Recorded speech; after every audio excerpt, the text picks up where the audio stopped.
Let me ask you something real for a second.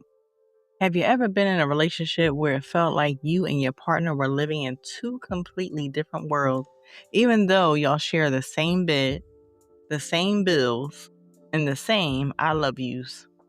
Like one of you is trying to rest, heal, and finally experience peace, while the other one is out here fighting for their life, mentally, emotionally, financially, just trying to keep everything together. Yeah, that right there, that's what we're getting into today, y'all. Welcome back to Hearts Wine from Hearts Distractions, where we get real, raw, and sometimes a little uncomfortable about love, relationships, and everything in between. Of course, yes, I am your host, Alicia Minor Gaines, your licensed marriage and family therapist, your relationship coach, your mixologist, your author, your poet, your relationship columnist, and so much more. And today's conversation is one that might have some of y'all side-eyeing your partner or quietly saying, wait, this is us. Because today, we're talking about the soft life versus survival mode relationship clash. Yes, we are. And listen, social media has made the soft life look real good. We're talking spa days, luxury trips, emotional peace, being taken care of, and not stressing over nothing. Meanwhile, somebody's partner is over there like, soft life? I'm trying to survive this rent, these bills, this job, and my mental health all at the same time. Like, the only thing soft in their life is maybe the pillow they cry into at night. And even that got responsibilities. So now we've got couples where one person is craving peace and ease, and the other person is stuck in pressure and survival. And what happens? Well, there's miscommunication, there's some resentment, feeling misunderstood, feeling unsupported, and sometimes feeling like love just isn't enough anymore. But here's the real question I want us to sit with today. Is this a compatibility issue, or is it a lack of understanding? Because a lot of relationships aren't failing because people don't love each other. They're failing because people don't understand the reality their partner is living in. And today, we're going to break all of that down.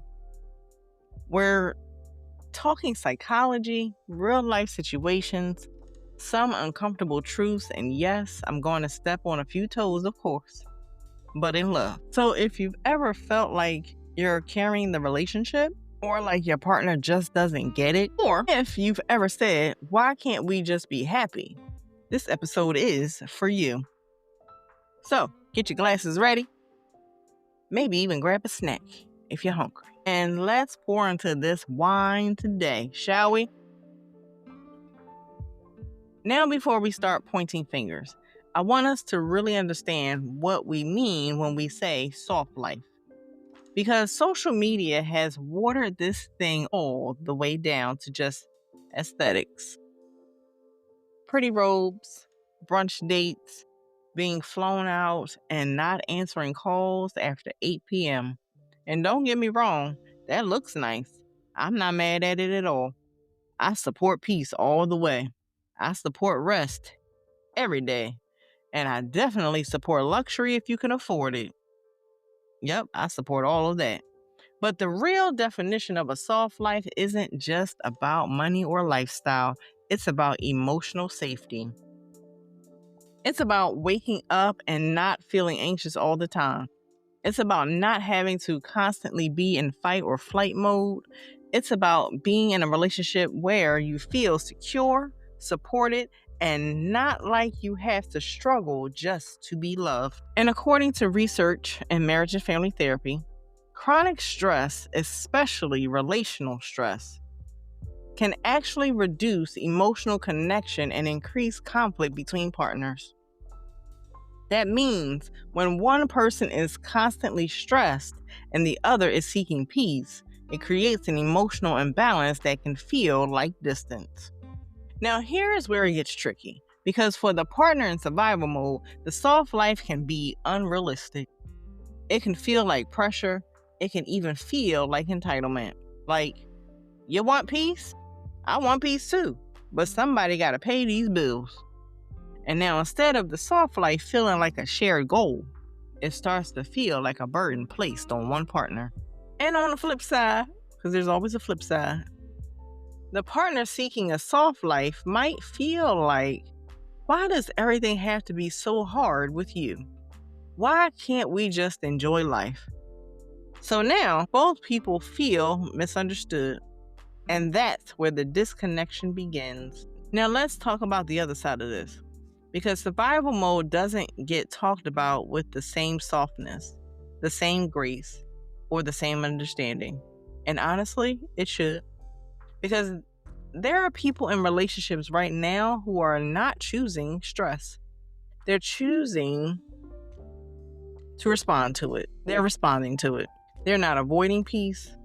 They just don't have access to it yet. Survival mode is when your mind, your body, and your emotions are constantly in what's next mode. It's waking up already tired. It's checking your bank account before you check your text messages. It's calculating bills in your head while your partner is talking you, and not because you don't care about what they're saying, but because your brain literally won't let you relax long enough to fully be present. And if we're being real, survival mode doesn't start in adulthood for a lot of people. It starts in childhood. It starts in environments where you had to grow up fast, figure things out on your own, take care of yourself, or even take care of others before you were ready. So now, as an adult, your nervous system is wired for pressure. You don't even know how to sit still without feeling like something is about to go wrong. And according to the American Psychological Association, chronic stress can impair emotional regulation, reduce empathy, and increase irritability. Translation? Well, when you're in survival mode, you're not always showing up as your best self in your relationship. Not because you don't love your partner, but because your body is in defense mode. So now, imagine being in a relationship where your partner is saying, I just want peace. I just want softness. I just want ease. And you're over there like, I'm trying not to drown. That's not a small disconnect. That's two completely different emotional realities. So I remember working with this couple. We're going to call them Marcus and Alina. And Marcus was in a full survival mode, y'all. Working 2 jobs, trying to build something for their future, constantly stressed about finances. Meanwhile, Alina was in a place where she had done her healing work. She wanted emotional presence, date nights, connection, intentional love. And in her mind, she's thinking, why doesn't he show up for me emotionally? But in his mind, he's thinking, why can't she see everything I'm doing for us? And neither one of them was wrong. I bet y'all didn't see that coming. Because that's the part people don't like to hear. Sometimes in relationships, both people are right and still hurting each other at the same time. And if that doesn't get addressed, that's when love starts turning into frustration. Now, this is where things start getting real messy. Because it's one thing to understand each other's experiences, but it's another thing to live with the consequences of them colliding every single day. Because when soft life energy meets survival mode energy in a relationship, it doesn't just create tension. It creates misinterpretation. The partner who wants softness starts seeing the other person as emotionally unavailable, distant, or even neglectful. It starts sounding like, you never make time for me, or why do I feel alone in this relationship? Meanwhile, the partner in survival mode starts seeing the other person as demanding, unrealistic, or ungrateful. It starts sounding like, I'm doing everything I can, or nothing I do is ever enough for you. And just like that, both people feel unseen. That's the dangerous part right there. Because now it's not just about stress or rest anymore. It becomes about identity, about worth, about whether or not your partner truly values you. There's the quote from Dr. John Gottman. Of course, y'all know this is one of my favorites, one of the leading researchers in relationship psychology, that says couples don't fall out of love because of conflict. They fall out of love because they feel emotionally disconnected and misunderstood. And that's exactly what's happening here. You've got one partner craving emotional connection and another partner trying to create security through survival. But here's the twist nobody talks about. Both of those things are actually forms of love. One person is saying, "Love me gently." The other person is saying, "I'm loving you by making sure we survive." And instead of recognizing that, they start fighting each other. Not physically fighting, y'all, just so we clear. Now, let me bring this home with a quick scenario. Can I do that for y'all? Imagine it's Friday night. One partner's thinking, "Let's go out, let's relax, let's spend time together, we deserve it." The other partner is thinking, "We just paid bills, I'm exhausted, and we probably shouldn't spend money right now." Now, what should be a simple discussion turns into an argument. Not because of the dinner, but because of what the dinner represents. To one person, it represents connection. To the other person, it represents stress. And if you don't understand that, you'll keep arguing about the surface while missing the deeper issue. Now, let's talk about the silent killer in relationships, and that is resentment. Because when this soft life versus survival mode clash goes unresolved, resentment doesn't just show up loudly. It creeps in quietly. It builds slowly, and before you even realize what's happening, it's already changed the way you see your partner. The partner who wants softness starts thinking, "I shouldn't have to beg for basic emotional needs." And the partner in survival mode starts thinking, "I shouldn't feel like a failure just because I'm struggling." And just like that, both people feel justified in their hurt. There's a powerful quote that says, "Unspoken expectations turn into silent resentment." And woof, y'all, if that isn't the truth. Because a lot of times the soft life partner isn't fully expressing what they need. They're expecting their partner to just get it. And the survival mode partner isn't expressing how overwhelmed they are. They're just pushing through and hoping it gets better. So now nobody's communicating clearly, but everybody's feeling deeply, right? And resentment starts showing up in subtle ways. It shows up in tone, it shows up in sarcasm, it shows up in emotional withdrawal, it shows up in "I'm fine" when you're clearly not fine.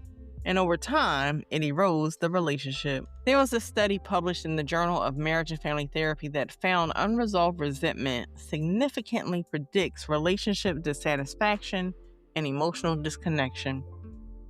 Meaning, it's not always the big arguments that break relationships, it's the buildup of the things that were never properly addressed. Let me give you another real life example, shall we? We're going to call this couple Jasmine and Taylor. So Jasmine and Taylor, they've been together for about 6 years.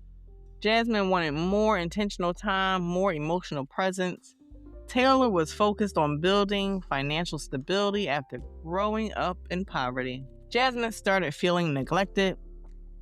Taylor started feeling unappreciated. And instead of talking about it openly, Jasmine pulled back emotionally. And Taylor worked even harder. So now Jasmine is saying, "You're never here." And Taylor is saying, "I'm doing all of this for us." And neither one realizes they're both slowly disconnecting. That's the resentment trap. That's where it doesn't explode overnight. Let me say that. It builds until one day somebody says, "I don't feel the same anymore." And by then, the damage has already been done. Now, let's go a little deeper because this soft life versus survival mode clash, well, it's not just about two individuals, it's also about what we've been taught, what we've seen, and what we believe relationships are supposed to look like. Because whether we want to admit it or not, gender roles, cultural expectations, and even social media narratives are sitting right in the middle of our relationships, uninvited, but very loud. Now, traditionally, a lot of us were raised with this idea that one partner, usually the man, should be the provider, the protector, the one holding everything down financially, and the other partner, traditionally the woman, should be nurtured, supported, emotionally cared for. That's the blueprint a lot of people grew up seeing, even if nobody said it out loud. But here's where it gets complicated.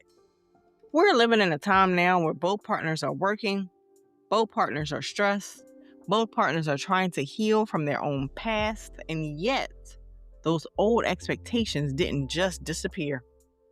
They just evolved into new pressures. Now, you've got situations where one partner is like, I want a soft life. I don't want to struggle like my parents did.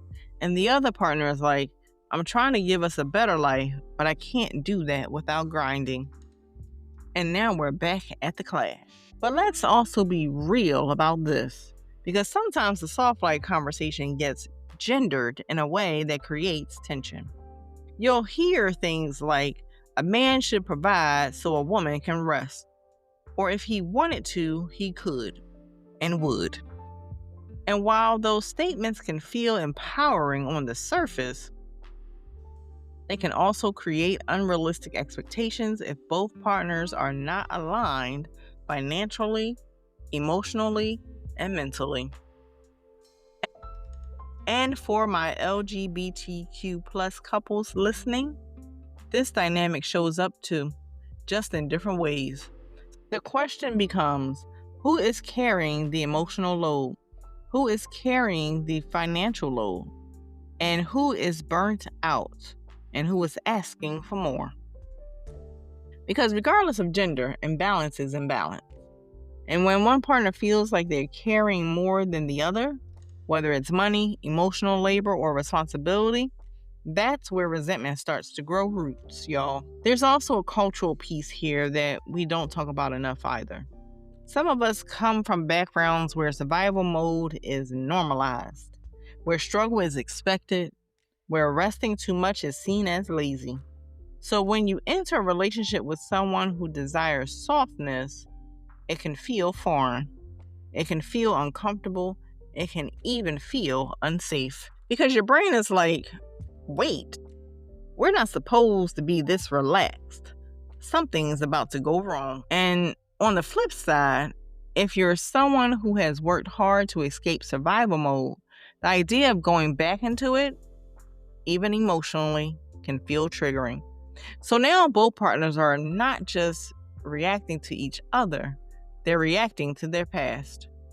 And if you don't recognize that, you'll keep blaming each other instead of understanding what's actually being activated underneath the surface. So now the question becomes, can a relationship actually survive this? Can you be with someone who is in survival mode while you're craving a soft life, or vice versa, and still make it work? And I'm not going to give you a fluffy answer, because y'all know I'm not. Because the truth is, yes, it can work, but not without intention, not without awareness, and definitely not without effort from both sides. Because here's the thing, this isn't about choosing one lifestyle over the other. It's about learning how to bridge the gap between the two. And the bridge is emotional intelligence. It's the ability to say, I see you. I may not fully understand your experience, but I respect it. And it's being able to communicate your needs without making your partner feel inadequate. It's being able to receive your partner's reality without taking it personally. Because a lot of times the breakdown isn't happening because of the difference. It's happening because of how we respond to the difference. Let me give you an example. Instead of saying, "You never make time for me," what if it sounded like, "I know you're carrying a lot, but I really miss feeling close to you. Can we find a way to create that together?" Do you hear the difference? One creates defensiveness, the other creates connection. And on the flip side, instead of saying, "You're asking for too much," what if it sounded like, "I want to give you what you need, but I'm feeling overwhelmed. Can we figure out something that works for both of us?" That's what bridging the gap looks like. It's not about perfection. It's about partnership. And research in relationship psychology consistently shows that couples who practice empathy and active listening actually have higher relationship satisfaction, even in high stress environments. That means it's not the stress that breaks the relationship. It's how we handle each other inside of it. But let's be clear about something. You cannot build a soft life on top of unspoken stress. And you cannot sustain survival mode without emotional support. At some point, both partners have to meet each other halfway. Because love is not just about how you feel, it's about how you show up. I'm going to let that one sit right there. All right. So now that we've talked about the problem, let's talk about the work. Because understanding is one thing, but transformation, that takes intention. So how do you actually heal this divide? Well, I'm going to tell y'all.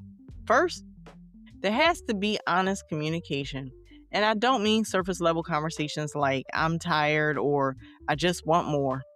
I mean real, vulnerable, slightly uncomfortable conversations where you're actually expressing what's going on beneath the surface. Like saying, "I feel scared that if I slow down, everything will fall apart." Or, "I feel disconnected and I don't know how to get us back." That kind of honesty creates space for understanding. Second, you have to stop competing and start collaborating. Because sometimes in relationships, it turns into who has it harder. And that's a losing game every single time. Instead, the question should be, how can we support each other better? Maybe that looks like setting aside intentional time each week to reconnect.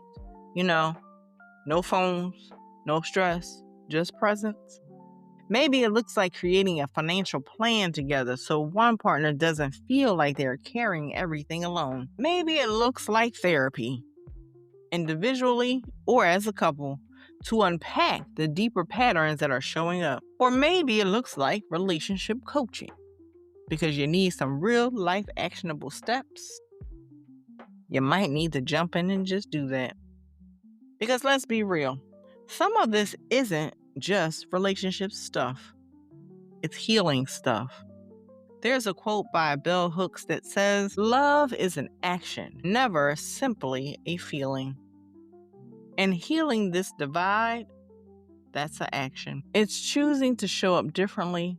It's choosing to listen differently. It's choosing to love your partner in a way that they can receive, not just the way you naturally give. And that's not always easy, but it is necessary. You have to excuse me, I had to take this water. Now, I want to pause for a moment because this is the part where we stop just listening and we start reflecting. So wherever you are, whether you're driving, cleaning, sitting with your partner, or listening alone, I want you to really sit with these questions. I want you to ask yourself, am I in a season of softness or survival? And does my partner actually understand that? Have I clearly communicated what I need? Or have I just been expecting them to figure it out? Am I making my partner feel supported or pressured? And here's the big one. Are we working as a team, or are we silently keeping score?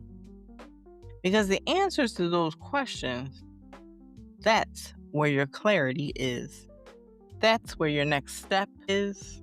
And that's where real change begins. If there's one thing I want you to take from today's conversation, it's this.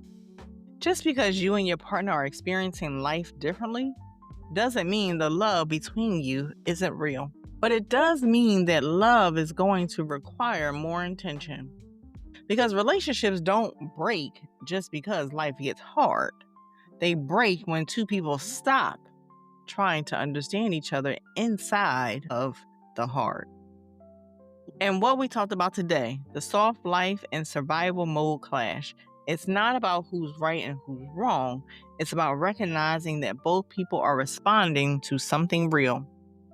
One person is responding to a desire for peace. The other is responding to a need for security. And the truth is, both of those needs matter. But love can't thrive if only one person's reality is being acknowledged. That's where the shift has to happen. Because a healthy relationship isn't built on one person resting while the other one is drowning. And it's not built on one person grinding while the other one feels emotionally abandoned. It's built on partnership. It's built on saying, I see where you are and I'm willing to meet you there. Even if it's not comfortable, even if it takes effort, even if it requires you to unlearn some things. There's a quote that says, relationships don't fail because of lack of love.